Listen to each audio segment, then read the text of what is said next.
Hello everyone.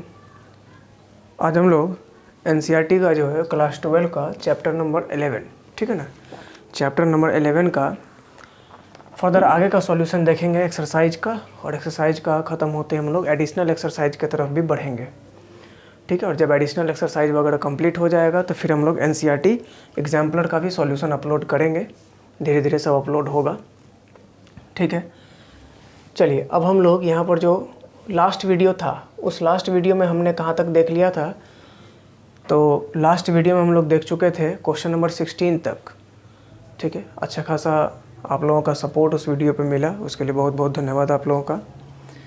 चलिए question number 17 से start करते हैं बाबू, ठीक है। हमने यहाँ कुछ सॉल्यूशन जो है सो डाटा वगैरह सब लिख के रखा है ताकि समय बचे और थोड़ा हम लोग क्वेश्चन ज़्यादा कर सके, क्योंकि अब जो क्वेश्चंस हैं वो थोड़े लेंदी क्वेश्चंस हैं, उनको समझाने में समय लगेगा और कैलकुलेशन भी आपको हम समझाएंगे किस तरह से करना है, उसमें भी थोड़ा सा टाइम लगेगा, इसीलिए ये सब हम पहले लिख के रखें ताकि आपको थोड़ा ज़्यादा बता सकें। चलो क्वेश्चन नंबर 16 तक हो गया था, 17 पे आते हैं। 17 नंबर क्वेश्चन क्या बोल रहा है, देखिए हम क्वेश्चन पढ़ के आपको समझाते हैं। आप एनसीईआरटी की जो बुक है उसको अपने पास रखेंगे, ठीक है ना। एनसीईआरटी तो हर जगह सेम है, आप कहीं से भी जो है सो बुक अवेलेबल कर सकते हैं, नहीं तो आप एप्लीकेशन वगैरह भी प्ले स्टोर पे आता है, वहाँ से भी आप चाहें तो शायद वहाँ से भी डाउनलोड कर सकते हैं, या पीडीएफ वगैरह भी शायद गूगल वगैरह पे है कहीं, मुझे ऐसा लगता है, तो आप वहाँ से कर सकते हैं।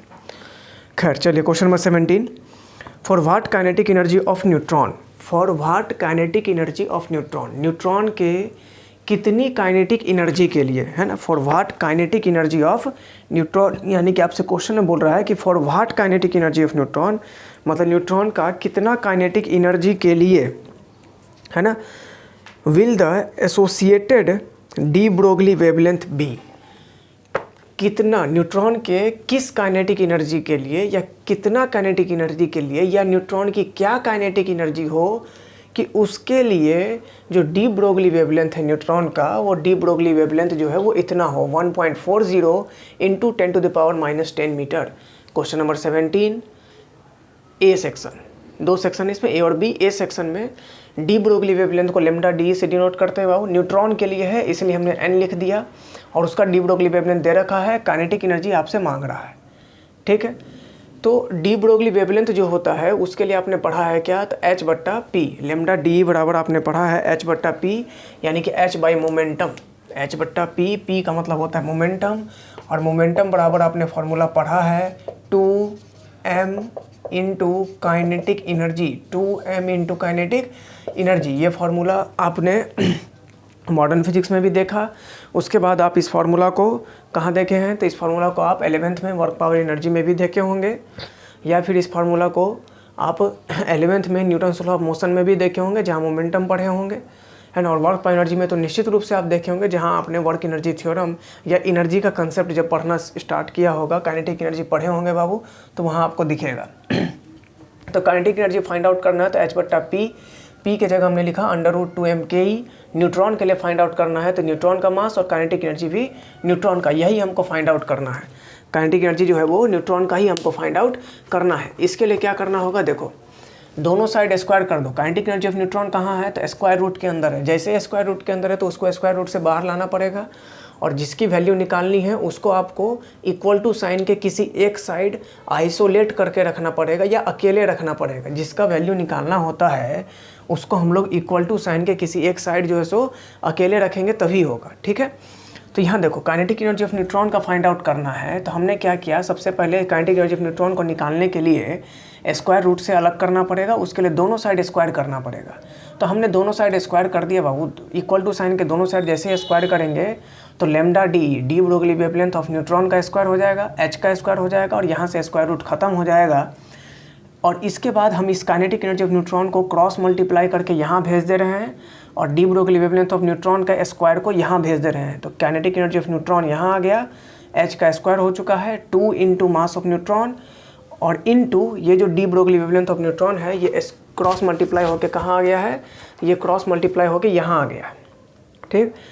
अब h की वैल्यू, h होता है प्लैंक्स कांस्टेंट, प्लैंक्स कांस्टेंट की वैल्यू होती है 6.636 into 10⁻⁻34 joule second, clear.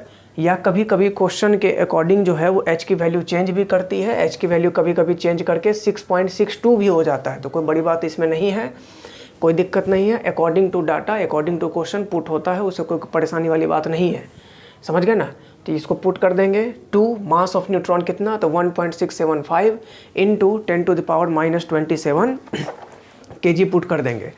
Clear, 1.675 into 10⁻⁻27 kg put कर देंगे। और डी ब्रोगली वेवलेंथ जो है न्यूट्रॉन का वो तो आपने देख ही लिया है ना। डी ब्रोगली वेवलेंथ जो है न्यूट्रॉन का वो आप क्वेश्चन में ऊपर में ही लिखा हुआ है, समझ गए ना। तो उसको उठा करके सीधा सीधा आप क्या कर दीजिए, पुट कर दीजिए। 1.40 इंटू 10⁻10 का स्क्वायर हो जाएगा। पूरा कैलकुलेशन करोगे तो ये अप्रॉक्स में जो भी आपका आंसर आता है एनसीईआरटी के अकॉर्डिंग 6.686 इंटू 10⁻21 के अप्रॉक्स आएगा बाबू, तो वो आपका आंसर आ जाएगा। ठीक है। नेक्स्ट जो बी नंबर क्वेश्चन है, ये एक बढ़िया क्वेश्चन है ना। क्वेश्चन नंबर जो बी है ये एक बढ़िया क्वेश्चन है, थोड़ा कंसेप्ट आपको बढ़िया सिखाएगा। पढ़ते हैं। Also find the de Broglie wavelength of neutron, यानी कि फिर से आपको डी ब्रोगली वेवलेंथ जो न्यूट्रॉन है वो फाइंड आउट करना है। क्वेश्चन नंबर ए में तो दिया था, बी में आपको निकालना है, लेकिन इसके लिए कंडीशन दिया है in thermal equilibrium with matter, है ना। In thermal equilibrium with matter, यानी कि जो न्यूट्रॉन है वो थर्मल इक्विलिब्रियम में है, किसके साथ, तो न्यूट्रॉन के साथ। ठीक है, आगे देखो। Having an average kinetic energy of 3/2 kT, यानी कि काइनेटिक एनर्जी जो है ना, एवरेज काइनेटिक एनर्जी आपको दे दिया कितना, 3/2 kT। ठीक है, कोई बात नहीं। तो काइनेटिक एनर्जी 3/2 kT किसका है, ये काइनेटिक एनर्जी न्यूट्रॉन का है, कोई बात नहीं। के जो होता है इसमें, इसी के को हम लोग बोलते हैं बोल्ट्जमैन कांस्टेंट। के की वैल्यू होती है बोल्ट्जमैन कांस्टेंट, और इसका वैल्यू, बोल्ट्जमैन कांस्टेंट की वैल्यू होती है 1.38 इंटू 10⁻⁻23। क्लियर, जो बोल्ट्जमैन कांस्टेंट है उसकी वैल्यू कितनी हो जाएगी, तो बोल्ट्जमैन कांस्टेंट की वैल्यू हो जाएगी 1.38 इंटू 10⁻⁻23, है ना। और अगर यूनिट कोई पूछता है कि बोल्ट्जमैन कांस्टेंट का यूनिट बताइए तो जूल पर केल्विन। ठीक, पुट करो यहाँ पे। टेम्परेचर कितना दिया है, तो टेम्परेचर क्वेश्चन में पढ़ते हैं, दिया था 3/2 kT एट 300 केल्विन, तो टेम्परेचर 300 केल्विन। ऐसे भी हमेशा ध्यान रखें, जो कैपिटल टी है और स्मॉल टी है, अगर कभी किसी भी क्वेश्चन में, फिजिक्स में कहीं पर भी अगर आपको कैपिटल टी और स्मॉल टी दो चीज़ है, अगर ये कैपिटल टी और ये स्मॉल टी दोनों ही टेम्परेचर को डिनोट कर रहा हो, ऐसे तो टाइम को भी डिनोट करता है, लेकिन अगर टेम्परेचर को डिनोट कर रहा है कहीं पर, मान लीजिए फार्मूला में, तो कैपिटल टी का मतलब होगा टेम्परेचर इन केल्विन और स्मॉल टी का मतलब होता है टेम्परेचर इन डिग्री सेंटीग्रेड। समझ गए। तो 300 केल्विन पुट करिए। यहाँ देखो, इसमें जो 300 में जो 100 है उसका 2 जीरो को इसमें ले लिए, इस 2 जीरो को 10⁻⁻23 के साथ ले लिए, तो 2 जीरो इसमें से कम हो जाएगा, है ना। तो यहाँ 10⁻⁻21 बचा। दूसरी बात, 3 गुने 3 9, 9/2 4.5, और 4.5 को 1.38 से गुना कर दो तो ये हो जाएगा आपको 6.21 इंटू 10⁻⁻21 जूल। तो ये तो मेरा काइनेटिक एनर्जी निकला, और हमको डी ब्रोगली वेवलेंथ निकालना है न्यूट्रॉन का इस काइनेटिक एनर्जी पे, तो उठा के पुट कर दिए। पूरा कैलकुलेशन जब करिएगा बाबू, ये कैलकुलेशन आप खुद करें। क्यों करें, क्योंकि इसी से आपका जो कैलकुलेशन वाला सेक्शन है वो स्ट्रांग होगा। पूरे फिजिक्स में 11th और 12th दोनों मिला करके जो कैलकुलेशन वाला पार्ट है, जहाँ पर आपको अच्छा खासा कैलकुलेशन, डेसिमल, मल्टीप्लाई, डिवाइड, ये सब का ज़्यादा जो यूज होता है कैलकुलेशन का, वो वाला सेक्शन 11th में आपका हीट में बहुत ज़्यादा है, वहाँ यूनिट कन्वर्जन होता है हीट में, तो वहाँ पर आपको अच्छा खासा ज़रूरत पड़ता है। ठीक है, उसके बाद 11th में आपको एक और जगह ज़रूरत पड़ेगा, थोड़ा सा साउंड वेव में भी अच्छा कैलकुलेशन आता है। उसके बाद 12th में जब आइएगा तो 12th में कैलकुलेशन आपको मैग्नेटिज्म में है, इलेक्ट्रोमैग्नेटिक इंडक्शन में, और मॉडर्न फिजिक्स में सबसे ज़्यादा कैलकुलेशन है। ठीक है, क्वेश्चन इजी होता है लेकिन कैलकुलेशन टफ। तो 1.45 एंगस्ट्रॉम जो है सो आंसर हो जाएगा। क्वेश्चन नंबर 18 जो है, ये कोई क्वेश्चन नहीं है, एक तरह का थ्योरी है ना, जो कि हमने जो थ्योरेटिकल सेक्शन अपलोड कर रखा है वीडियो मॉडर्न फिजिक्स का, 13 या 14 वीडियो अपलोड होंगे, तो वहाँ पर उसमें थ्योरी में भी हमने इस चीज़ को डिस्कस किया है। क्लियर। तो यहाँ देखते हैं क्वेश्चन क्या है, फिर से देख लेते हैं। सो दैट, क्वेश्चन नंबर 18 में, सो दैट आपको प्रूफ करना है, दिखाना है, क्या दिखाना है, the wavelength of electromagnetic radiation, electromagnetic radiation का वेवलेंथ। अब बात करते हैं कि इलेक्ट्रोमैग्नेटिक रेडिएशन क्या है। तो इलेक्ट्रो का मतलब इलेक्ट्रिक फील्ड, मैग्नेटिक का मतलब मैग्नेटिक फील्ड। तो ऐसा रेडिएशन जिस पर कि इलेक्ट्रिक फील्ड और मैग्नेटिक फील्ड का असर ना पड़ता हो, उसको बोलते हैं इलेक्ट्रोमैग्नेटिक रेडिएशन। दूसरी बात, जो इलेक्ट्रोमैग्नेटिक रेडिएशन होता है वो किसी भी मीडियम में, मतलब विदाउट मीडियम भी ट्रैवल करेगा, उसको मीडियम की कोई ख़ास ज़रूरत नहीं है। अगर कहीं पर मीडियम अवेलेबल नहीं है तो भी वो ट्रैवल करेगा, तो उस टाइप के रेडिएशन को हम लोग बोलते हैं इलेक्ट्रोमैग्नेटिक रेडिएशन। जैसे कि आपका लाइट भी एक तरह का इलेक्ट्रोमैग्नेटिक रेडिएशन है, इसको जो है सो मीडियम की ज़रूरत नहीं है, वैक्यूम में भी ट्रैवल करता है। ठीक है, हमने पढ़ा है E बराबर mc², वगैरह बाद में देखना, यहाँ देख लेते हैं पहले। Electromagnetic radiation is equal to the de Broglie wavelength of its quantum, यानी कि फोटोन। क्वेश्चन बोल रहा है कि किसी इलेक्ट्रोमैग्नेटिक रेडिएशन का जो वेवलेंथ है वो उस इलेक्ट्रोमैग्नेटिक रेडिएशन का वेवलेंथ फोटोन के वेवलेंथ के, है ना, या फोटोन के डी ब्रोगली वाले वेवलेंथ के, यहाँ लिखा है साफ, is equal to the de Broglie wavelength of photon. तो फोटोन के डी ब्रोगली वेवलेंथ के बराबर होगा। इस चीज़ को हम लोग कैसे रिप्लेस करें, तो यहाँ देखो, फोटोन के लिए आप एनर्जी का फार्मूला mc², mc इंटू सी लिख सकते हैं, मास इंटू वेलोसिटी, ये तो मोमेंटम का कंसेप्ट है।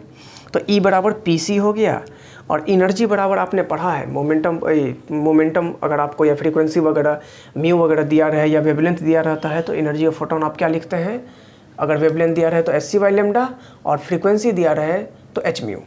तो यहाँ E बराबर hμ हो जाएगा, यहाँ से C नीचे आ जाएगा तो hμ/c बराबर p आ गया। ठीक है, ये मोमेंटम आपको पता चल गया।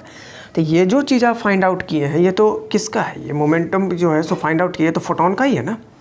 अब बात करते हैं फोटोन का डी ब्रोगली वेवलेंथ, तो h/p, p मोमेंटम है फोटोन का, कहाँ से आएगा, तो हमने निकाला hμ/c, फटाक से पुट कर दिया, h/h कैंसिल, तो c/μ। अब देखो c/μ जो आ गया, तो यहाँ जो डी ब्रोगली वेवलेंथ है फोटोन का, वही आपका क्या हो गया, ये देख लो c आपका क्या हो गया, स्पीड ऑफ लाइट। अब म्यू क्या है, तो फ्रीक्वेंसी, म्यू जो है वो क्या हो जाएगा, फ्रीक्वेंसी हो जाएगा। तो उस कंडीशन में भी यहाँ से भी आपको क्लियरली दिखाई दे रहा है, यहाँ से भी आपको क्लियरली दिखाई दे रहा है कि ये भी किसका काम करेगा, वेवलेंथ का। चूँकि यहाँ पर c है यानी कि स्पीड ऑफ लाइट है, या फिर बोलते हैं लाइट के स्पीड की वैक्यूम में जो है उसके बराबर हुआ, तो ये भी आपको क्या हो जाएगा, ये वेवलेंथ है और ये इलेक्ट्रोमैग्नेटिक रेडिएशन होगा। ठीक है, क्यों, क्योंकि ये लाइट के स्पीड से मूव कर रहा है, इसको जो है सो कोई ज़रूरत नहीं है किसके लिए, तो मीडियम के लिए। तो wavelength of photon, D Broglie wavelength of photon जो है वो बराबर हो गया किसके, तो वेवलेंथ ऑफ इलेक्ट्रोमैग्नेटिक रेडिएशन के। ये चीज़ प्रूफ करना था, ये कोई बढ़िया मतलब कि अच्छा क्वेश्चन नहीं आप इसको मान सकते, ये ऐसे जस्ट थ्योरी था।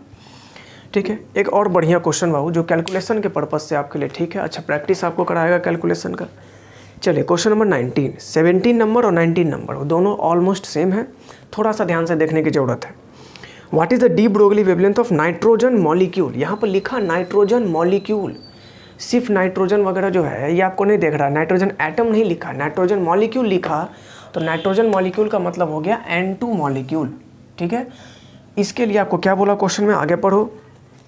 और क्वेश्चन में बोल रहा है कि डी ब्रोगली वेवलेंथ आपको निकालना है नाइट्रोजन मॉलिक्यूल का इन एयर एट 300 केल्विन, यानी कि नाइट्रोजन मॉलिक्यूल का टेम्परेचर आपको दे दिया 300 kelvin. Assume that the molecule is moving with root mean square speed of molecules at this temperature. आपको ये मानना है कि इस मॉलिक्यूल का, है ना, ये जो मॉलिक्यूल है is moving with root mean square speed, ये मूव कर रहा है किससे, तो रूट मीन स्क्वायर स्पीड से मूव कर रहा है, इस तरह का आपको कंसिडर करना है।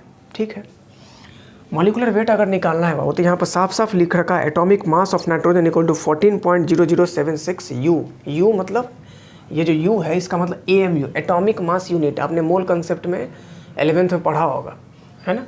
तो यहाँ पर 2 नाइट्रोजन है ना, तो 2 से मल्टीप्लाई कर दिए 14.0076, 76 को 2 से मल्टीप्लाई करोगे 76 को 2 से तो 152, 76 दूना 152, ठीक है ना। तो ये 152 28.0152 into atomic mass unit KG में कन्वर्ट करना पड़ेगा हमको, ऐसा यूनिट है।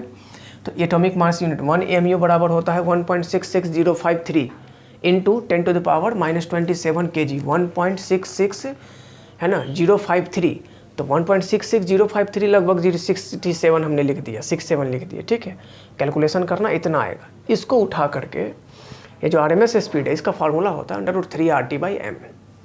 ठीक है, √3RT/m, जब R जो है ना कैपिटल R जो है वो उसको यूनिवर्सल गैस कांस्टेंट मानोगे तब √3RT/m, और बोल्ट्जमैन कांस्टेंट का टर्म में लिखना हो तो √3kT/m।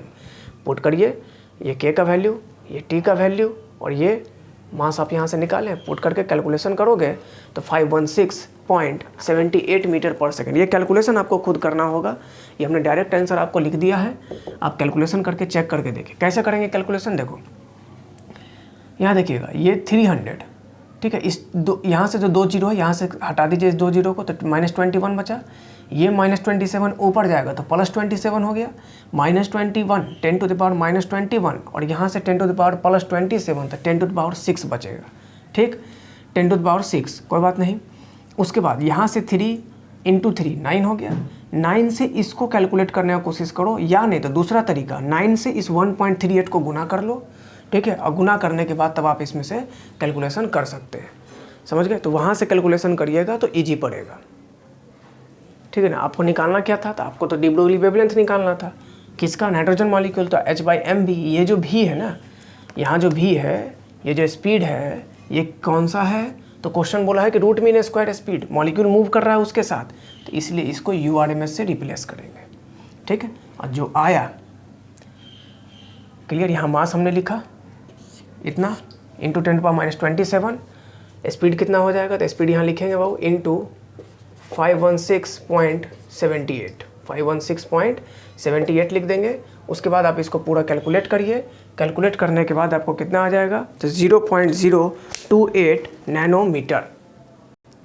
ये जो चीज़ है वो आपको अप्रॉक्स में चली आएगी 0.028 नैनोमीटर, है ना। कैलकुलेशन पूरा करके देखिएगा। चलिए क्वेश्चन नंबर 20, यहाँ तक आपका था एक्सरसाइज। अब हम लोग जो देखने जा रहे हैं वो है additional exercise.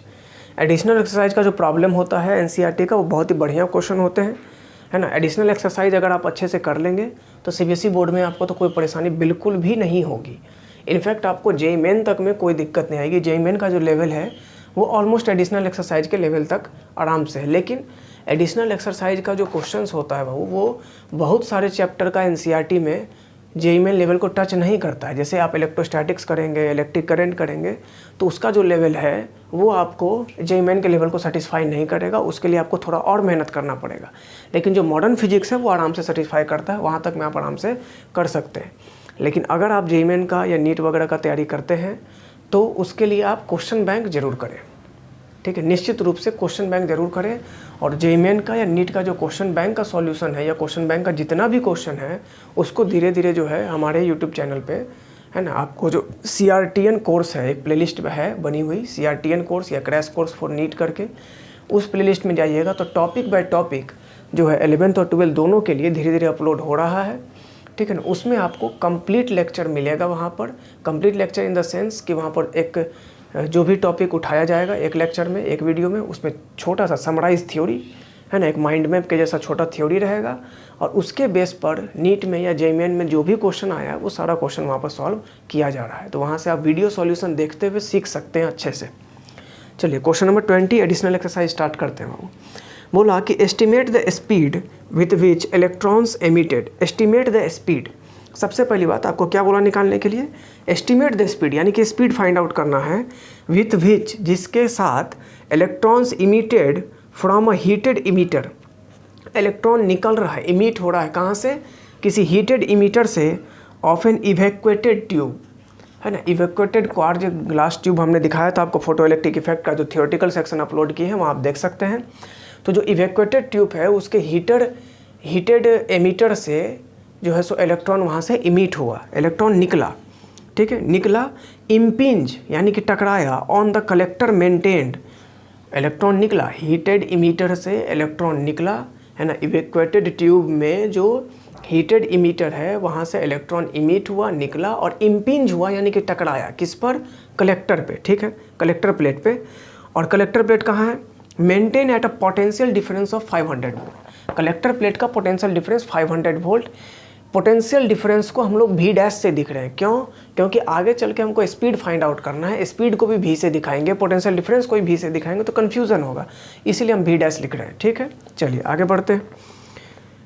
With respect to the emitter, emitter के रिस्पेक्ट में कलेक्टर प्लेट का पोटेंशियल डिफरेंस वो क्लियर हो गया। Ignore the small initial speed of the electron, यहाँ ऐसा क्यों बोला गया? तो आपको इसलिए बोल रहा है कि आपको स्टार्टिंग का स्पीड वगैरह कंसीडर नहीं करना है। आपको सीधा सीधा ये मान के चलना है कि इलेक्ट्रॉन जो है वो उसका स्पीड फाइंड आउट करना है, यानी कि फाइनल स्पीड वगैरह फाइंड आउट करना है। आपको स्टार्टिंग का इनिशियल स्पीड को इग्नोर करना है, यानी कि उसको आप नेग्लेक्ट कर दीजिए। ठीक, ऐसा क्यों कर रहे हैं? क्योंकि अगर इनिशियल स्पीड को आप नेग्लेक्ट नहीं करेंगे, इनिशियल स्पीड कुछ ना कुछ आप मान लिए और बाद का स्पीड आप भी मान रहे हैं, तो स्पीड में डिफरेंस हुआ। और इलेक्ट्रॉन जो है वो चार्ज पार्टिकल है, उसके पास कुछ ना कुछ मास है। अगर कोई ऐसा पार्टिकल जिसके पास मास है और स्पीड में अगर डिफरेंस हो रहा है टाइम के साथ, तो निश्चित रूप से चार्ज पार्टिकल क्या हुआ होगा, एक्सेलरेट हुआ होगा, फिर वहाँ से आपको एक्सेलरेशन निकालना पड़ जाएगा। तो इसलिए पहले क्वेश्चन में लिख दिया कि ignore the initial speed of the electron. चलिए, the specific charge of the electron, specific charge का मतलब होता है चार्ज पर यूनिट मास, यानी कि E/m का वैल्यू आपको दे रखा है। ठीक है, कितना दे रखा है, 1.76 × 10⁻11 कूलम पर kg। कोई बात नहीं, आते हैं। काइनेटिक एनर्जी बराबर ½ mv²। काइनेटिक एनर्जी क्या है, तो कोई ना कोई एनर्जी है। एनर्जी का यूनिट 2 ठो बताए थे आपको, या तो जूल या इलेक्ट्रॉन वोल्ट। तो इलेक्ट्रॉन वोल्ट लिखे E/v' बराबर ½ mv²। यहाँ से आप v निकाल सकते हैं 2ev'/m। 2 × E/m का रेशियो, यहाँ से 2 × ये पूरा E/m का रेशियो आपको क्वेश्चन में दे रखा है, तो हमने E/m का रेशियो पुट किया यहाँ इंटू v' कितना, वोल्टेज कितना, पोटेंशियल डिफरेंस कितना 500। 500 × 2, 500 × 2 कितना होता है 1000। 1000 इधर से मल्टीप्लाई होगा, 1000 में 3 जीरो, 3 जीरो इसको मिलेगा तो 10⁻14 हो जाएगा। 10⁻14 रूट से बाहर आएगा तो 10⁻7 पहले आ गया, और 1.76 का रूट कितना हो जाएगा 1.326। तो इतना आपको ए सेक्शन का आंसर हो जाएगा। नेक्स्ट आपको बी सेक्शन में फिर से दोबारा में क्या बोल रहा है, use the same formula you employ in A. वही फार्मूला यूज करिए जो आपने ए में यूज किया, यानी कि यही वाला फार्मूला का वो बात कर रहा है, इसी फार्मूला को आपको बोल रहा है यूज करने। ठीक है, करेंगे यूज। आगे पढ़ते हैं। A, to obtain electron speed for an collector potential difference of 10 megavolt. Potential difference आपको दे रखा है 10 मेगावोल्ट, तो 10⁻6 मेगा का मतलब 10⁻6 और 10⁻6 × 10 तो 10⁻7 वोल्ट को लिख दिया v' से। ठीक है, इस कंडीशन में आपको जो है सो फिर बोल रहा है do you see what is wrong, क्या आप कुछ देख रहे हैं जो कि गलत है, और अगर गलत है तो उसके लिए क्या फार्मूला को मॉडिफाई करना चाहिए। ठीक है, तो यहाँ से हम लोग लिखेंगे v बराबर, यही फार्मूला हमको यूज़ करने के लिए पहले बोला तो हमने पुट कर दिया। E/m का जो वैल्यू है ना, E/m का जो वैल्यू है बाबू, वो E/m का वैल्यू हमने देख लिया है। कितना क्वेश्चन में दे रखा है, स्पेसिफिक चार्ज 1.76 × 10⁻11 और वोल्टेज 10⁻7। ठीक है, पूरा कैलकुलेट किए तो इतना आ गया 1.876 × 10⁻9। यहाँ 10⁻7 7 और 11, 11 7 18, 18 रूट से बाहर आएगा तो 10⁻9। ठीक है, तो ये इतना आ जा रहा है 18.76 × 10⁸। लाइट का जो स्पीड है, मैक्सिमम लाइट का जो स्पीड है वैक्यूम में, वो 3 × 10⁸ मीटर पर सेकेंड, और यहाँ आ जा रहा है 18.76 × 10⁸ मीटर पर सेकेंड। ये तो लाइट के स्पीड से भी ज़्यादा हो गया, और अगर लाइट के स्पीड से ज़्यादा हो गया तो इसका मतलब है कि ये जो यहाँ पर जो चार्ज पार्टिकल का मूवमेंट है, ये आपको यहीं पर ही गड़बड़ है नहीं। आपको जो क्वेश्चन में बोला है कि do you see what is wrong, तो ये बिल्कुल यहीं पर हमको दिख तो रहा है कि लाइट के स्पीड से भी ज़्यादा हो गया। तो इस कंडीशन में जब कोई चार्ज पार्टिकल या कोई भी बॉडी जिसका कि मास m वगैरह है या m0 वगैरह है स्टार्टिंग में, और उसकी स्पीड अगर लाइट के स्पीड से भी ज़्यादा हो जाए, तब उसका वो जो उसका मास क्या होता है, मॉडिफाई होता है। मॉडिफाई होने के लिए फार्मूला, तो फार्मूला होता है m बराबर m0/√1 - v²/c²। ये फार्मूला हम लोग अप्लाई करते हैं। क्लियर, और इस फार्मूला को ही हम लोग अप्लाई करके जो है सो यहाँ पर मास का जो है सो क्या मॉडिफिकेशन हुआ है वो निकाल सकते हैं। तो यहाँ पर आपसे क्वेश्चन में यही पूछा कि do you see what is wrong, बिल्कुल हमको दिख रहा है ये लाइट की स्पीड से ज़्यादा हो रहा है, यही गलत है, और इसके लिए क्या मॉडिफिकेशन करना चाहिए, तो उसके लिए हमको मास निकालने के लिए इस फार्मूला को यूज करना पड़ेगा। क्लियर, चलिए नेक्स्ट क्वेश्चन देखते हैं, क्वेश्चन नंबर 21 से। चलिए नेक्स्ट क्वेश्चन देखते हैं बाबू, क्वेश्चन नंबर 21। 20 तक हमने देख लिया। ठीक है, 21 में देखते हैं क्या बोल रहा है। अब मोनो इनर्जेटिक इलेक्ट्रॉन है ना, कोई मोनो इनर्जेटिक इलेक्ट्रॉन है, बीम, इलेक्ट्रॉन बीम है with electron speed of 5.20 × 10⁻6 metre पर सेकेंड। यानी कि जो इलेक्ट्रॉन का स्पीड आपको दे रखा है, वो यहाँ पर इलेक्ट्रॉन बीम का स्पीड दे रखा है ना, या वेलोसिटी ऑफ इलेक्ट्रॉन बीम कितना दे दिया 5.20 × 10⁻6 मीटर पर सेकेंड। ठीक, आगे पढ़ते हैं। Is subjected to a magnetic field of 1.30 × 10⁻⁻4 tesla. यानी कि इस इलेक्ट्रॉन बीम से जो मोनो इनर्जेटिक इलेक्ट्रॉन है उसको भेजा गया है ना, उसको हम इस वेलोसिटी के साथ, उस स्पीड के साथ 5.20 × 10⁻6 मीटर पर सेकेंड स्पीड के साथ मैग्नेटिक फील्ड में भेजे हैं, और उस मैग्नेटिक फील्ड की वैल्यू है 1.30 × 10⁻⁴ टेस्ला। ठीक है, ये जो टेस्ला है वो ऐसा यूनिट होता है मैग्नेटिक फील्ड का। आगे देखते हैं। Normal to the beam velocity, आप क्वेश्चन में इसको अंडरलाइन कर लेंगे, normal to the beam velocity, यानी कि इलेक्ट्रॉन बीम की वेलोसिटी मान लो हम हॉरिजॉन्टल मान लेते हैं, तो मैग्नेटिक फील्ड किधर है, परपेंडिकुलर, यानी कि मैग्नेटिक फील्ड इस इलेक्ट्रॉन बीम के वेलोसिटी के नॉर्मल है, परपेंडिकुलर है, यानी कि वेलोसिटी और मैग्नेटिक फील्ड का बीच का एंगल कितना, 90 डिग्री। अब याद करिए आप मैग्नेटिक फील्ड के कंसेप्ट को। मैग्नेटिक फील्ड के कंसेप्ट में आपने देखा है कि अगर कोई चार्ज पार्टिकल किसी मैग्नेटिक फील्ड में कुछ वेलोसिटी के साथ इंटर करता है, तो अगर वेलोसिटी का डायरेक्शन मैग्नेटिक फील्ड के पैरेलल होगा, तो उस कंडीशन में उस चार्ज पार्टिकल का जो पाथ होता था वो पाथ होता था स्ट्रेट लाइन। क्यों? क्योंकि उस चार्ज पार्टिकल पे कोई वेलोसिटी, जो भी चार्ज पार्टिकल किसी वेलोसिटी से जो मैग्नेटिक फील्ड में इंटर किया, वहाँ पर अगर चार्ज पार्टिकल की वेलोसिटी मैग्नेटिक फील्ड के पैरेलल है, तो उस कंडीशन में उस चार्ज पार्टिकल का जो पाथ होगा वो स्ट्रेट लाइन पाथ होगा, क्योंकि उस चार्ज पार्टिकल पे नेट फोर्स 0 हो जाता है। दूसरा, अगर वो चार्ज पार्टिकल मैग्नेटिक फील्ड के परपेंडिकुलर हुआ, तो उस कंडीशन में चार्ज पार्टिकल का जो पाथ होगा, है ना, चार्ज पार्टिकल की वेलोसिटी अगर मैग्नेटिक फील्ड के परपेंडिकुलर हुई या मैग्नेटिक फील्ड चार्ज पार्टिकल के परपेंडिकुलर है, तो उस कंडीशन में चार्ज पार्टिकल का पाथ सर्कुलर हो जाएगा। ठीक है।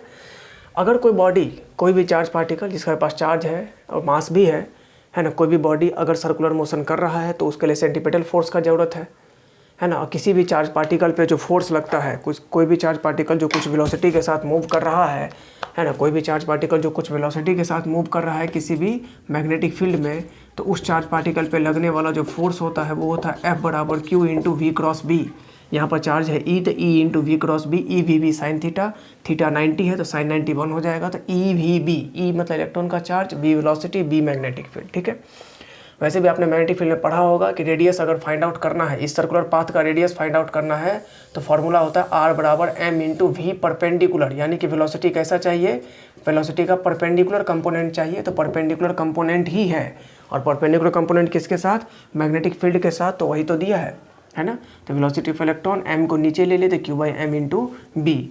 ठीक है। यहाँ जो वेलोसिटी ऑफ इलेक्ट्रॉन है वो दिया है, मैग्नेटिक फील्ड दिए रखा है, और Q बाई M, Q कौन है, इलेक्ट्रॉन है, तो electron by M, E by M का वैल्यू आपको 1.676 इंटू 10⁻11 कूलम पर kg, इसी को हम लोग स्पेसिफिक चार्ज भी बोलते हैं। क्लियर। ये क्वेश्चन में दे भी रखा है, आप इसको उठा के पुट करेंगे तो रेडियस जो हो जाएगा इस सर्कुलर पाथ का वो हो जाएगा 0.227 मीटर। मीटर को सेंटीमीटर बनाने के लिए 22.7 मीटर सेंटीमीटर कर देंगे, 100 से मल्टीप्लाई कर लेना बाबू। ठीक है। क्वेश्चन नंबर बी में बोल रहा है, is the formula you employ in A, इसमें जो आपने ये फार्मूला अप्लाई किया, ठीक है, for calculating radius the path of 20 mega electron volt electron beam, if not in what ways is it modified. आपसे ये बोल रहा है इस क्वेश्चन में कि आपने जो ए सेक्शन में रेडियस निकालने के लिए जो फार्मूला अप्लाई किया, एम भी परपेंडिकुलर बाई क्यू भी, इसमें तो वी वेलोसिटी ऑफ इलेक्ट्रॉन आपको कुछ दे रखा है 5.20 इंटू 10⁻6 मीटर पर सेकेंड। अगर इस इलेक्ट्रॉन का जो एनर्जी है वो बहुत हाई एनर्जी हो जाए, 20 मेगा इलेक्ट्रॉन वोल्ट, ये बहुत ही हाई एनर्जी है बाबू। ठीक है।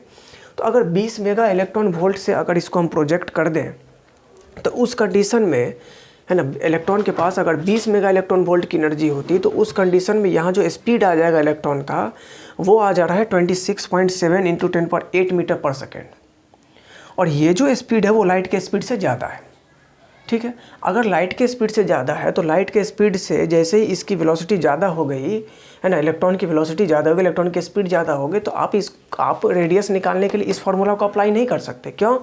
क्योंकि इस फार्मूला में आप ये जो मास m है इसको आप कांस्टेंट कंसीडर करते हैं, है ना, कांस्टेंट कंसीडर करते हैं। और आप तो जानते हैं इलेक्ट्रोस्टैटिक्स में आपने पढ़ा है चार्ज के प्रॉपर्टी में कि जो चार्ज के प्रॉपर्टी में आपने पढ़ा कि चार्ज जो है, सॉरी, मास जो होता है ना, प्रॉपर्टीज़ ऑफ चार्ज में आप पढ़ते हैं चार्ज और मास के बीच में डिफरेंस, वहाँ पर आप पढ़ते हैं कि जो मास होता है वो वेलोसिटी के साथ वैरी करेगा।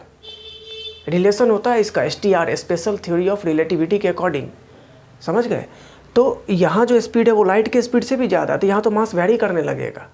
और मास को हमको अगर इस फार्मूला के अकॉर्डिंग आपको रेडियस निकालना है, तो यहाँ तो मास कांस्टेंट है, और यहाँ जो वेलोसिटी आया इसके अकॉर्डिंग मास वैरी कर रहा है, क्योंकि लाइट के स्पीड से भी ज़्यादा है। तो हमको मास को कांस्टेंट करने के लिए तब इस फार्मूला में m को मॉडिफाई करना पड़ेगा, यानी कि m को रिप्लेस करना पड़ेगा। किससे? तो m0 by √1 - b² by c² से। ये हमको मॉडिफिकेशन यहाँ अप्लाई करना पड़ेगा। क्वेश्चन आपसे ये नहीं बोल रहा कि आप मॉडिफिकेशन अप्लाई करके वैल्यू निकालें, आपसे सिर्फ ये पूछा जा रहा है कि यहाँ पर इतनी हाई एनर्जी के साथ अगर प्रोजेक्ट करते हैं तो इलेक्ट्रॉन का स्पीड तो लाइट के स्पीड से भी ज़्यादा हो गया, और इलेक्ट्रॉन का स्पीड अगर लाइट के स्पीड से भी ज़्यादा हो जाएगा तो आपने इलेक्ट्रोस्टैटिक्स में चार्ज के प्रॉपर्टी में आप पढ़ते हैं जब चार्ज और मास का डिफरेंस, तो वहाँ पढ़ते हैं कि जो मास है वो वेलोसिटी के साथ वैरी करेगा। तो उस कंडीशन में यहाँ जो इस इलेक्ट्रॉन का स्पीड आ गया वो तो लाइट के स्पीड से भी ज़्यादा है, तो फिर तो यहाँ मास कांस्टेंट नहीं होगा, है ना। और इस फार्मूला के अकॉर्डिंग रेडियस निकालना तो मास को हर हालत में कांस्टेंट चाहिए, तो इसलिए हमको इस m को रिप्लेस करना पड़ेगा। इससे पुट करेंगे तो रेडियस जो है सो रिप्लेस करना पड़ेगा, फार्मूला रेडियस जाकर निकलेगा। तो क्वेश्चन आपसे यही जानना चाहता है कि क्या हमको चेंजेस करना चाहिए, तो हमको यही चेंजेस करना चाहिए, इस m को उठा करके यहाँ पुट कर देना चाहिए। बात खत्म है, क्लियर। नेक्स्ट क्वेश्चन नंबर 22, ठीक है। एडिशनल एक्सरसाइज के जो क्वेश्चन है बढ़िया क्वेश्चन है बाबू, इन सब क्वेश्चंस का लेवल आपको नीट से थोड़ा सा ऊपर ही, और जेईई के लिए तो बढ़िया, बहुत बढ़िया लेवल है ये। चलिए क्वेश्चन नंबर 22 बोला an electron gun with its collector eight a potential difference of 100 volt. यानी कि कोई इलेक्ट्रॉन गन है, इलेक्ट्रॉन गन मतलब उस गन से इलेक्ट्रॉन फायर होता है, जैसे गन से बुलेट निकलता है वैसे इलेक्ट्रॉन गन है तो इलेक्ट्रॉन निकलेगा, ठीक है। उसका पोटेंशियल डिफरेंस 100 वोल्ट दे दिया, ये पोटेंशियल है, पोटेंशियल को V डैश मान लेना है। फायर्स आउट इलेक्ट्रॉन, ये इलेक्ट्रॉन गन इलेक्ट्रॉन को फायर कर रहा है in a spherical bulb. Spherical bulb में जो बल्ब क्या कर रहा है तो containing hydrogen gas at low pressure, उस बल्ब में हाइड्रोजन गैस भरा हुआ है लो प्रेशर पे, प्रेशर आपको दे रखा है 10⁻⁻² mm ऑफ Hg। आगे बढ़िए, मैग्नेटिक फील्ड का चर्चा किया, फटाक से मैग्नेटिक फील्ड लिख लिए। Curves the path of electrons in a circular orbit, underline कर लेंगे आप सर्कुलर ऑर्बिट। इसका मतलब है कि ये जो इलेक्ट्रॉन बीम है वो इस मैग्नेटिक फील्ड में क्या हो रहा है तो सर्कुलर पाथ कर्व कर रहा है, सर्कुलर पाथ को अकर कर रहा है, सर्कुलर पाथ बना रहा है, तो उसका रेडियस 12 सेंटीमीटर है। इसका मतलब हुआ कि जो इलेक्ट्रॉन बीम है या इलेक्ट्रॉन गन से जो इलेक्ट्रॉन निकल रहा है उस इलेक्ट्रॉन की वेलोसिटी और मैग्नेटिक फील्ड की वेलोसिटी दोनों के बीच का एंगल जो है वो 90 डिग्री है, तभी जा कर के यहाँ पर सर्कुलर पाथ बन रहा है, नहीं तो नहीं बनेगा, ठीक है। आगे पढ़ते हैं नेक्स्ट। आगे बोला कि the path can be viewed because the gas ions in the path focus the beam by attracting electrons. ये जो बात है जो कि हम देख रहे हैं, जो कि इसको देखा जा सकता है, बिकॉज द गैस आयंस मतलब हाइड्रोजन गैस भरा हुआ है ना उस बल्ब के अंदर, उसके कारण path focus the beam by attracting electrons and emitting light by electron capture. This method is known as the fine beam tube method. ये आपको एक जो है सो मेथड के बारे में बता रहा है कि फाइन बीम ट्यूब मेथड है। इलेक्ट्रॉन को हाइड्रोजन गैस किसी बल्ब के अंदर भरा हुआ था, उसमें हम इलेक्ट्रॉन गन से इलेक्ट्रॉन को भेजे और वो सर्कुलर पाथ वहाँ पर फॉलो किया, एनर्जी अट्रैक्ट हुआ, उसके कारण चमक रहा है, इंटेंसिटी बढ़ रही है, ये सब बोल रहा है आपको। फिर आपको बोला determine E/m for the data from the data, यानी कि E/m की वैल्यू निकालनी है। अब E/m की वैल्यू निकालने के लिए एक बात बताओ, यहाँ पर रेडियस का चर्चा है, मैग्नेटिक फील्ड की चर्चा है, वोल्टेज की चर्चा है। रेडियस का चर्चा इतना तो कन्फर्म है कि m × v perpendicular by Q भी लगाना पड़ेगा। वेलोसिटी जो है ये परपेंडिकुलर कंपोनेंट चाहिए होता है वेलोसिटी का, सर्कुलर मोशन के केस में जब चार्ज पार्टिकल सर्कुलर ऑर्बिट को कवर करता है। तो इस m को अगर यहाँ ले लें, q को क्रॉस मल्टीप्लाई करके ऊपर और m को नीचे, तो q/m, और ये r नीचे, तो v perpendicular by rb। q जो है वो E है, E/m बराबर v perpendicular by rb। Velocity कहाँ से आएगा? अब एक बात बताओ, वोल्टेज का चर्चा है, वोल्टेज का चर्चा जैसे ही है तो काइनेटिक एनर्जी बराबर इलेक्ट्रॉन वोल्ट फटाक से लगा दीजिए। क्यों लगा दे काइनेटिक एनर्जी? क्योंकि इलेक्ट्रॉन के पास मास होता है और हमको वेलोसिटी का रिक्वायरमेंट है, मास है और वेलोसिटी का रिक्वायरमेंट है, यानी कि काइनेटिक एनर्जी को सेटिस्फाई करेगा, 12 mv² into E into V dash. Electron charge particle जो है वो इलेक्ट्रॉन का चार्ज कितना होता है ये आपको पता ही है, नहीं पता है तो हम यहाँ लिख दे रहे हैं बाबू, इसको आप पुट कर लेंगे 1.6 × 10⁻⁻19, और जो यहाँ मास है m यानी कि मास ऑफ इलेक्ट्रॉन, ये आप पुट कर लेंगे 9.1 × 10⁻31 kg।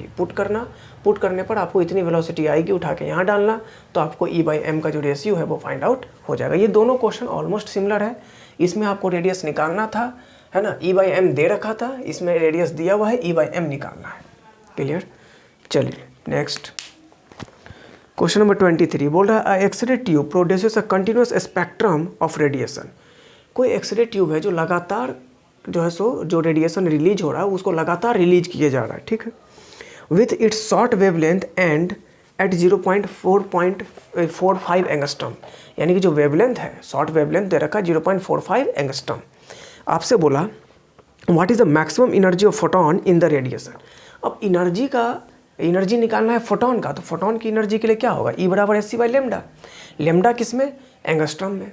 और हम आपको बताएं कि अगर लेमडा एंगस्ट्रम में रहे तो एच सी की value H into C, H Planck constant, C speed of light in vacuum. H C की वैल्यू आप क्या पुट करेंगे, या तो 12,375 एंगस्ट्रम इलेक्ट्रॉन वोल्ट, या 12,400 एंगस्ट्रम इलेक्ट्रॉन वोल्ट, या 12,420 एंगस्ट्रम इलेक्ट्रॉन वोल्ट। इससे अब 3 वैल्यू आपके दिमाग में आ सकता है कि सर 3 वैल्यू पुट करेंगे तो डाटा चेंज होगा, बिल्कुल चेंज होगा बाबू, लेकिन डेसिमल के बाद दूसरे या तीसरे डिजिट पे जाके फ़र्क पड़ता है, तो कोई दिक्कत वाली बात नहीं है। जब कैलकुलेशन करोगे तो ये 27.5 किलो इलेक्ट्रॉन वोल्ट आया। यहाँ पर एंगस्ट्रम से एंगस्ट्रम कैंसिल, 0.45 से आप इसमें डिवाइड करिए तो 27,500 है ना। इसको हम किलो के टर्म में लिखना चाहते हैं, किलो इलेक्ट्रॉन वोल्ट के टर्म में लिखना चाहते हैं, तो 1000 मल्टीप्लाई 1000 डिवाइड, तो 27.5 किलो इलेक्ट्रॉन वोल्ट। अगर आप यहाँ 12,375 का जगह 12,400 लेते तो 27.555 आ जाता। 12,420 लोगे तो थोड़ा सा और बढ़ जाएगा, तो लगभग आप इसका आंसर 27.6 किलो इलेक्ट्रॉन वोल्ट लिख सकते हैं, जो आपके बुक में आंसर जो है सो मेंशन है। ठीक, अब यहाँ देखो आप 27.5 लीजिए भाव, कोई दिक्कत वाली बात नहीं है। नेक्स्ट में बी में क्या बोल रहा है, for your answer to A, आपका जो आंसर आया ए में, guess what order of accelerating voltage, underline कर लेंगे आप, ऑर्डर ऑफ एक्सलेटिंग वोल्टेज, यानी कि एक्सलेटिंग वोल्टेज का आपको ऑर्डर बोला है फाइंड आउट करने, यानी कि किस ऑर्डर में हम एक्सलेटिंग वोल्टेज को दें, है ना। ये पूछ रहा आपसे, is required in such a tube, इस ट्यूब में किस ऑर्डर में हम एक्सलेटिंग वोल्टेज को दें कि कंटिन्यूसली जो है सो रेडिएशन रिलीज होता रहे, ये आपसे जानना चाहता है। तो यहाँ जो आप क्या करेंगे, देखो यहाँ जो आपको ये किलो इलेक्ट्रॉन वोल्ट के टर्म में ये एनर्जी आया, एनर्जी का यूनिट क्या होता है, इलेक्ट्रॉन वोल्ट भी आप लिख सकते हैं, E इंटू वी डैश। तो इलेक्ट्रॉन से इलेक्ट्रॉन कैंसिल हो गया, तो यहाँ जो वोल्टेज आ रहा है, पोटेंशियल आ रहा है, वो 27.5 kilo volt.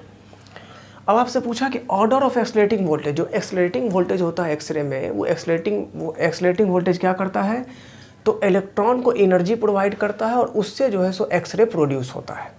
Clear, accelerating voltage electron को एनर्जी प्रोवाइड करेगा और उससे एक्सरे प्रोड्यूस होगा। तो ऑर्डर क्या होना चाहिए, तो 27.5 किलो वोल्ट है। कुछ एनर्जी लॉस भी होती है ना, कॉलिजन के कारण, तो इसीलिए हम इसको यहाँ पे लिख दे रहे हैं 30 किलो वोल्ट। ऑर्डर के मतलब, ऑर्डर करने का मतलब कि किस टर्म में कितना कम से कम दें, 30 देंगे, और चाहिए तो फिर 30 के ही रेशियो में जाना चाहिए, 30 के ही फैक्टर में, यानी 30 60 इस तरह से बोल रहा है।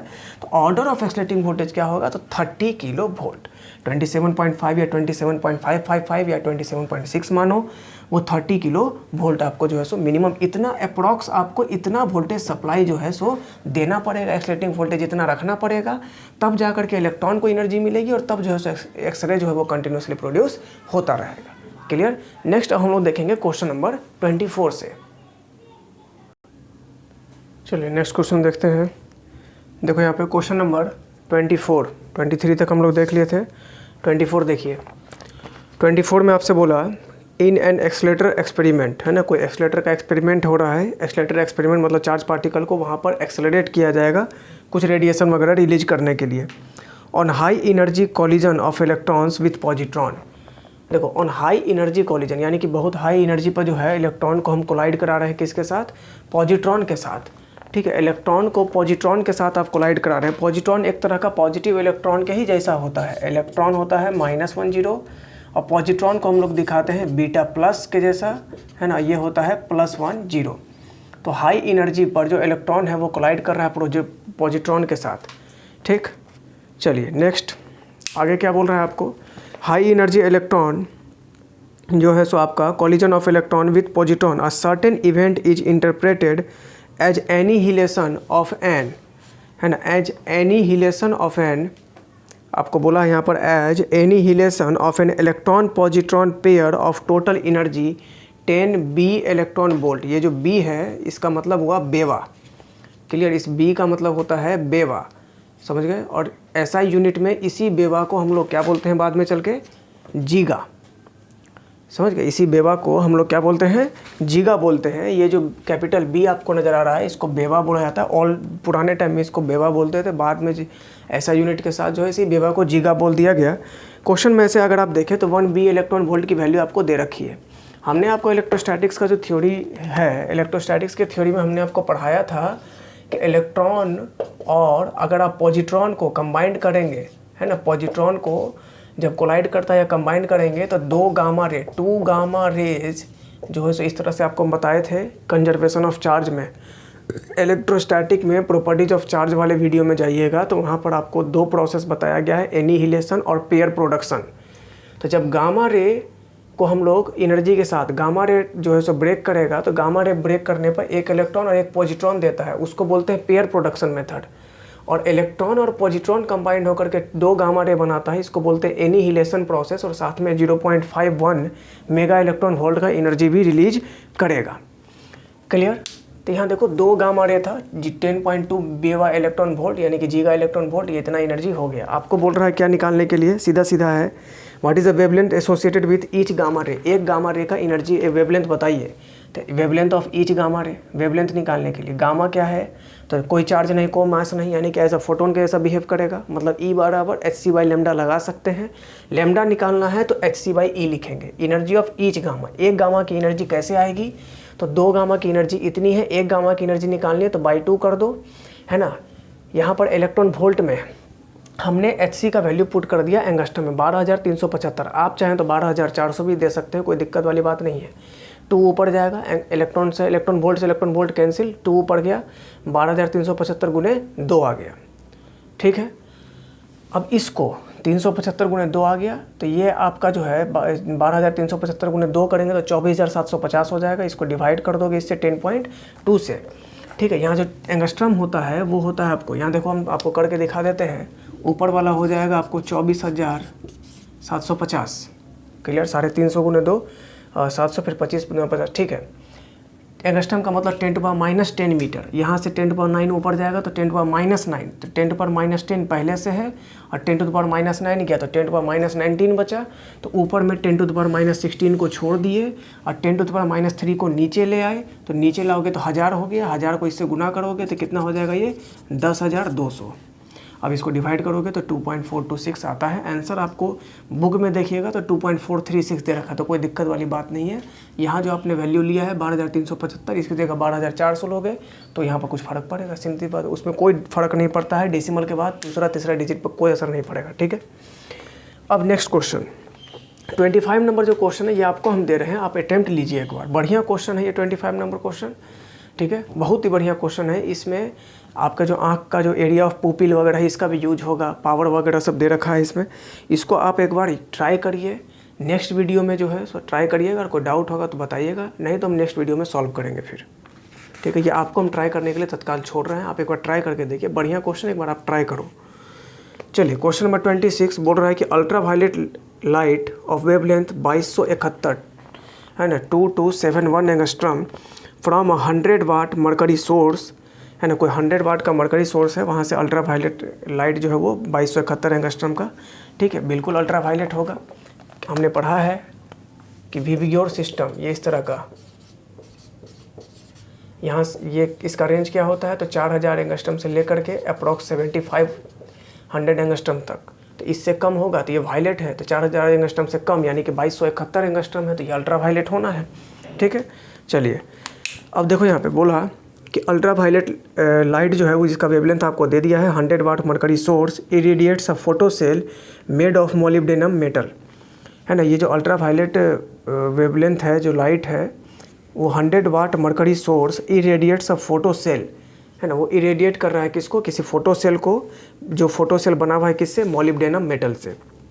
आगे देखिए, if the stopping potential is -1.3 volt, stopping potential के बारे में हमने आपको बताया थ्योरी में कि स्टॉपिंग पोटेंशियल क्या होता है, तो मिनिमम निगेटिव पोटेंशियल होता है, जिस पे कि क्या होगा, तो जो मोस्ट इनर्जेटिक इलेक्ट्रॉन होगा उसको भी क्या कर दिया जाता है, स्टॉप कर दिया जाता है। तो वो तो ऑब्वियसली बात है, स्टॉपिंग पोटेंशियल को माइनस में होना है। चलिए estimate the work function of the metal, आपको वर्क फंक्शन फाइंड आउट करना है। तो देखो आइंस्टीन थ्योरी बोलता है, हमने पढ़ाया था काइनेटिक एनर्जी बराबर hν माइनस hν नॉट, तो काइनेटिक एनर्जी इलेक्ट्रॉन वोल्ट होता है, यहाँ पर स्टॉपिंग पोटेंशियल है इसलिए स्टॉपिंग वोल्ट लिखे हैं, EVS बराबर hν माइनस hν नॉट। ये कहाँ से आया है ना, अकॉर्डिंग टू आइंस्टीन थ्योरी। इसका हमने आपको थ्योरी पढ़ाया भी है, जब थियोरेटिकल थ्योरी वाला जो वीडियो है मॉडर्न फिजिक्स का, उसमें आप जा करके देखेंगे। यहाँ से मान लो रे ऑफ लाइट आया, इसलिए जो भी एनर्जी सोर्स से लाइट आ रहा है उसका एनर्जी hν मान लीजिए। यहाँ से जो इलेक्ट्रॉन को एनर्जी मिला, ये इलेक्ट्रॉन कुछ ना कुछ एनर्जी, मान लो अंदर में जो इलेक्ट्रॉन था वो कुछ एनर्जी एब्जॉर्ब किया, है ना, इलेक्ट्रॉन को एनर्जी मिला, सरफेस तक आने में W एनर्जी खाया, फिर सरफेस को छोड़ने में फाई वर्क फंक्शन होगा, फिर इलेक्ट्रॉन मूव करेगा तो वहाँ पर आ जाएगा काइनेटिक एनर्जी। तो इसी इनपुट एनर्जी का यूज 3 जगह हुआ, एच म्यू बराबर 5 plus kinetic energy plus W, इस तरह से। तो काइनेटिक एनर्जी बराबर एच म्यू माइनस जो है सो 5 हो जाएगा। तो काइनेटिक एनर्जी इलेक्ट्रॉन वोल्ट यानी कि ई वी एस बराबर H mu minus 5, H mu बराबर म्यू की जगह सी बाई लेमडा, है ना, ये इतना ही हो गया। इसको इधर ले आए, एच म्यू नॉट, ये जो थ्रेशोल्ड एनर्जी होता है इसी को हम लोग बोलते हैं वर्क फंक्शन। कम से कम किसी भी मेटल से अगर आपको फोटो इलेक्ट्रिक इफेक्ट चाहिए तो उस मेटल का जो वर्क फंक्शन होगा या उस मेटल पे जो आप किसी सोर्स से जो लाइट भेज रहे हैं उसकी एनर्जी, मिनिमम एनर्जी यानी कि थ्रेशोल्ड एनर्जी कम से कम वर्क फंक्शन के बराबर होनी चाहिए। तो 5 बराबर S C by lambda minus E B S. Lambda angstrom में दे रखा है, लेमडा जो है वो क्वेश्चन में आपको दिया है 2271 एंगस्ट्रम, समझ रहे हैं। तो एंगस्ट्रम में है इसलिए एच सी का value 12375 angstrom electron volt put कर दिए। और स्टॉपिंग वोल्टेज तो आपको पता ही है 1.3 वोल्ट है, तो 1.3 इंटू ई, तो 1.3 इलेक्ट्रॉन वोल्ट। एंगस्ट्रम से एंगस्ट्रम कट गया, 2271 से 12375 में भागा दो तो 5.449 electron volt minus 1.3 electron volt, ये इतना आएगा, मतलब 4.15 इलेक्ट्रॉन वोल्ट। आंसर में जाइएगा तो 4.2 इलेक्ट्रॉन वोल्ट दे रखा है, समझ गए। तो वो डिफर करता है बाबू, 12375 की जगह 12400 यूज करो तो वो अपना आ जाएगा, उसमें कोई दिक्कत वाली बात नहीं है। नेक्स्ट आपको बोला इसी क्वेश्चन में वर्क फंक्शन तो निकल गया। अब देखो बोल रहा है कि how would the photocell respond, photocell किस तरह से रिस्पॉन्ड करेगा टू हाई इंटेंसिटी, है ना, जो दे रखा है 10.5 वाट पर metre square, red light of wavelength 6328 angstrom, ठीक है। यानी कि रेड लाइट का जो वेवलेंथ है वो कितना दे दिया आपको, 6328 एंगस्ट्रम रेड लाइट का वेवलेंथ आपको दे दिया। अब आपको पूछ रहा है कि ये फोटो सेल किस तरह से रिस्पॉन्ड करेगा, मतलब फोटो इलेक्ट्रिक इफेक्ट होगा कि नहीं होगा। तो हम जो रेड लाइट भेज रहे हैं फोटो सेल पर, इसका पहले एनर्जी देख लो, मिनिमम एनर्जी ई बराबर S C by lambda, angstrom में है इसलिए एस सी का वैल्यू एंगस्ट्रम में पुट किए 12375, एंगस्ट्रम से एंगस्ट्रम कैंसिल दिया है 1.955 इलेक्ट्रॉन वोल्ट। उस फोटो सेल का वर्क फंक्शन है 4.15 और जो रेड लाइट हम भेज रहे हैं उसकी एनर्जी है 1.955। तो हमारी एनर्जी फोटो सेल के वर्क फंक्शन से कम है, और कभी भी फोटो इलेक्ट्रिक इफेक्ट चाहिए तो कम से कम हमारे लाइट की एनर्जी फोटो सेल जो भी मेटल प्लेट होता है उसके वर्क फंक्शन के मिनिमम इक्वल होना चाहिए, मिनिमम रिक्वायरमेंट है। और यहाँ तो उससे कम हो जा रहा है, यानी कि जो रेड लाइट की एनर्जी है वो फोटो सेल के वर्क फंक्शन से कम हो गई। यहाँ पर इसका मतलब हुआ कि जो फोटो सेल है वो बिल्कुल रिस्पॉन्ड नहीं करेगा, कोई फोटो इलेक्ट्रिक इफेक्ट फिनोमेना नहीं हो रहा है। क्लियर। नेक्स्ट आपका question number 27, monochromatic radiation of wavelength 640.2 nanometre. यहाँ पर वेवलेंथ आपको नैनोमीटर में दिया है, ठीक है। इसको मिटा दे थोड़ा।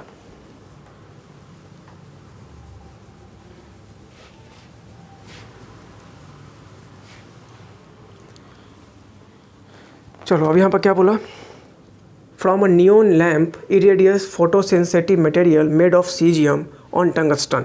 मोनोक्रोमेटिक रेडिएशन, कोई मोनोक्रोमेटिक रेडिएशन का मतलब होता है सिंगल वेवलेंथ वाला लाइट या सिंगल कलर वाला लाइट, और वेवलेंथ जो है सो 640.2 नैनोमीटर वेवलेंथ दे दिया आपको। From a neon lamp, neon lamp से निकल रहा है, इरेडिएट्स फोटोसेंसिटिव मटेरियल, जो कि फोटोसेंसिटिव मटेरियल सीजियम मेटल जो है उस पर पड़ेगा, है ना, caesium on tungsten made of caesium. Photosensitive material जो है वो किसका बना हुआ है, सीजियम का, on tungsten irradiates photosensitive material of caesium, clear, on tungsten. The stopping voltage is measure to be 0.54, stopping voltage यहाँ भी दे दिया, ठीक है। स्टॉपिंग वोल्टेज तो निगेटिव होना है, नहीं दिया तो कोई दिक्कत नहीं है। The source is replaced by an iron source and its 427.2 nanometer line irradiates the same photo cell, predict the new stopping voltage. देखो क्वेश्चन सीधा सीधा आपको ये बोल रहा है कि स्टार्टिंग में जो स्टॉपिंग वोल्टेज दे रखा है वो आपको दे रखा है 0.54 वोल्ट, वेवलेंथ आपको दे रखा है, क्लियर। उस कंडीशन में आपको बोल रहा है कि नियॉन लैम्प से इरेडिएट्स फोटोसेंसिटिव मटेरियल, फोटोसेंसिटिव मटेरियल को इरेडिएट कर रहा है of caesium on tungsten, tungsten पर। तो उसका पहले वर्क फंक्शन आप निकालिए, उसके लिए आइंस्टीन थ्योरी लगाएंगे। ये वाला फार्मूला हम डायरेक्ट लगा रहे हैं बाबू, ई वी एस बराबर जो है सो है ना S C H mu minus H mu naught, H mu naught आपको 5 होता है, यहाँ से 5 बराबर डायरेक्ट लगा दो S C by lambda minus E V S. इस बार जो आपका वेवलेंथ है वो नैनोमीटर में है, कितना है तो 640.2 है ना। और हमने आपको फर्स्ट वीडियो में इसी सीरीज के फर्स्ट वीडियो में आपको बताया था कि अगर वेवलेंथ नैनोमीटर में हो तो HC का वैल्यू 1237.5 या फिर 1240 nanometre electron volt direct put करिए, तो वो पुट किए, नैनोमीटर कैंसिल हुआ, 640.2 से इसमें भागा दो, इतना आएगा। और ये इलेक्ट्रॉन स्टॉपिंग वोल्टेज 0.54 है, तो 0.5 वोल्ट इंटू इलेक्ट्रॉन, तो 0.54 इलेक्ट्रॉन वोल्ट हो गया। कैलकुलेशन करने पर इसकी वैल्यू ऑलमोस्ट आ गई 1.4 इलेक्ट्रॉन वोल्ट। क्लियर, ये इतना आ गया। अब यहाँ से क्या हो रहा है कि अगर क्वेश्चन में बोल रहा है कि अगर मान लीजिए इसी चीज़ को हम लोग रिप्लेस कर दे, द सोर्स जो है इसका, उस सोर्स को हमने रिप्लेस कर दिया आयरन सोर्स से, और उसका वेवलेंथ आपको दे रखे 427.2 नैनोमीटर इस बार। ठीक है, वेवलेंथ चेंज हो गया, तो HC नैनोमीटर में तो उतना ही रहेगा, कैंसिल किए। तो इस बार जो मेरा स्टॉपिंग वोल्टेज आ गया वो आ गया 1.51 इलेक्ट्रॉन वोल्ट। EVS की वैल्यू आ गई 1.51 इलेक्ट्रॉन वोल्ट। नैनोमीटर से नैनोमीटर कैंसिल, 427.2 से इसमें भागा दो, 2.902 आएगा, 1.4 सब्ट्रैक्ट करेंगे तो 1.502 हो गया, ऑलमोस्ट 1.51 हो गया। तो EVS बराबर 1.5 इलेक्ट्रॉन वोल्ट। आपसे क्वेश्चन बोल रहा है न्यू स्टॉपिंग वोल्टेज को प्रेडिक्ट करिए, इलेक्ट्रॉन से इलेक्ट्रॉन कैंसिल, स्टॉपिंग वोल्टेज आ गया 1.51 इलेक्ट्रॉन वोल्ट। तो क्वेश्चन नंबर 27 तक हो गया। नेक्स्ट वीडियो में हम लोग इससे आगे देखेंगे और ऑलमोस्ट इस चैप्टर को हम लोग ख़त्म कर देंगे। तो जो इस वीडियो में हमने 17 नंबर क्वेश्चन से स्टार्ट किया, तो 1 से लेकर 16 नंबर क्वेश्चन के लिए जो वीडियो है उसका लिंक हम डिस्क्रिप्शन में दे देंगे। अगर आप नहीं देखें तो उसको भी आप देख लीजिए, ताकि आपका सिस्टमेटिकली एक बढ़िया वीडियो सॉल्यूशन आपके पास रहेगा और आप उसको समझ सकते हैं। ठीक है, चैप्टर नंबर 3 का जो है इलेक्ट्रिक करंट का भी वीडियो जो है सो लगभग मैक्सिमम क्वेश्चन का वीडियो उसमें अपलोडेड है, उसका भी लिंक हम डिस्क्रिप्शन में दे देंगे, आप उसको भी देखिए। ठीक है, तो नेक्स्ट वीडियो में जब मिलेंगे तो इस चैप्टर को, ये जो आपका डुअल नेचर ऑफ रेडिएशन वाला चैप्टर है, चैप्टर नंबर 11, इसको हम लोग कंप्लीट कर लेंगे। Thank you.